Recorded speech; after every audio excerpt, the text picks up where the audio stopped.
China and Burma, which is now Myanmar. And he was also a pharmacist from 1946 to 1986 with the Army.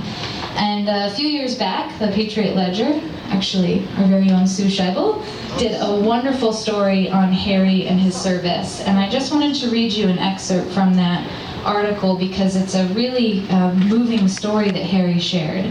And then I'll close with a poem, and then we'll get right to the music and the cake. So Harry was a lone pharmacist with the 95th Station Hospital serving the Flying Tigers and the medical headquarters of the 14th Air Force. The war had ended. A medical platoon was sent to a field hospital as the massive Chinese theater evacuation unfolded. One morning, the 40 doctors, nurses, and medical technicians awoke and found that they were surrounded by a group of unidentified Chinese males in the rice paddies, and they were parading around with arms. So the Americans, Harry tells us, were unarmed, and he says as a sergeant and the senior non-commissioned officer, Harry said he was charged with organizing a perimeter defense. So we have some veterans in the crowd, and I think you know what that means. It's a big, a lot of responsibility on Harry's shoulders in that moment. So he says we didn't know what their intentions were, whether we would be attacked and overrun. And so he said there was a lot of gangs in the region, gangs of bandits. So Harry did what any good officer might do. He organized perimeter patrols, and at night the 40 medical workers took 2-hour shifts walking guard duty around the hospital. They carried boards as though they were rifles.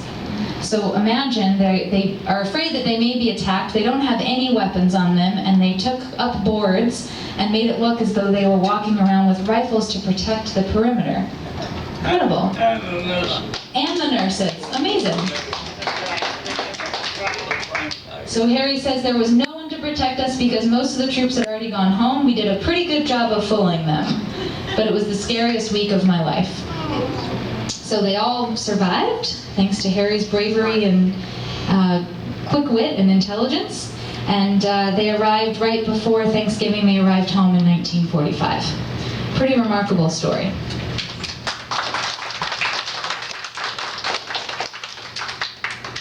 Yes? Did Harry meet any of his fellow officers?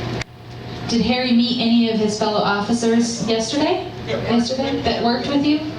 No. So other veterans, but not folks you had known previously. Okay. Good question. Yes? Well, how many may still be around? Sorry, what is it, Bibi? Where can we read? Oh, where can you read this article? It's online, the Patriot Ledger, and I can give you the link to it, too. Yeah. And now a poem. So this is called The Best on Earth.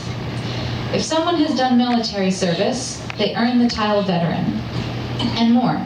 They earn our deep respect and admiration. That they are special, no one can ignore. They sacrifice the comforts we all enjoy. The list is long of all the things they gave. Our veterans are extraordinary people. They're loyal, dedicated, true, and brave. When terror and invasion were real threats, they showed us they could handle any storm. We owe our freedoms and our very lives to our veterans who served in uniform. Our veterans should be celebrities. They're exceptional. No other group compares. We're grateful for the many things they've done. To our veterans, they're always in our hearts and in our prayers.